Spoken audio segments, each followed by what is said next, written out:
अस्सलाम वालेकुम प्यारे दोस्तों। आज मैं आपको कागज़ से चाकू बनाना सिखाऊंगा।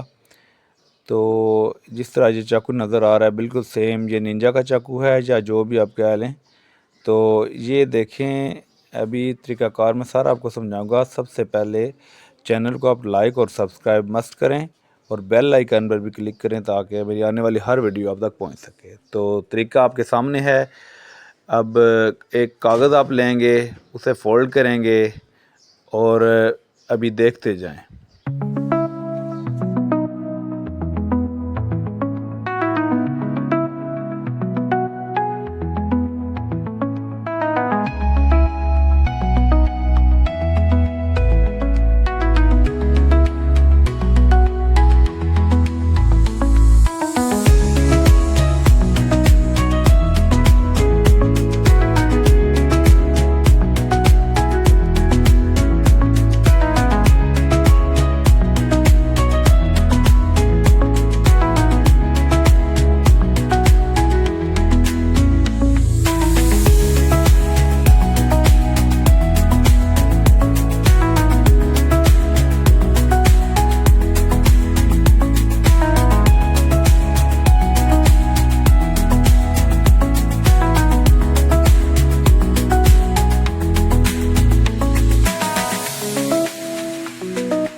हाँ जी दोस्तों, तो चाकू बनने का अमल एंडिंग पे जा रहा है, एंडिंग प्रोसेस है। देख लें ये किस तरह बना था और इसका एंडिंग जारी है। अब ये बहुत जल्द जो है मुकम्मल होकर आपकी आंखों के सामने आ जाएगा। उम्मीद करता हूँ कि ये तरीका आपकी समझ में बखूबी आ गया होगा, क्योंकि बहुत कोशिश की है मैंने कि ये आपको अच्छी तरह से समझ आ सके। तो इस तरह की मज़ीद वीडियोज़ अगर आप देखना चाहते हैं और ताकि कोई चीज़ आपको समझ आए, तो चैनल को लाइक और सब्सक्राइब और बेल आइकन पर क्लिक करें, ताकि मेरी हर नई आने वाली वीडियो आप तक पहुंचे और आप उसे देख के मुख्तलिफ़ चीज़ें सीख सकें। तो तब तक के लिए नई वीडियो जब तक आती है तब तक के लिए अल्लाह हाफिज़। मिलते हैं इंशाल्लाह नेक्स्ट वीडियो में, तब तक दुआओं में याद रखिएगा। ओके, अल्लाह हाफिज़, सी यू अगेन इंशाल्लाह।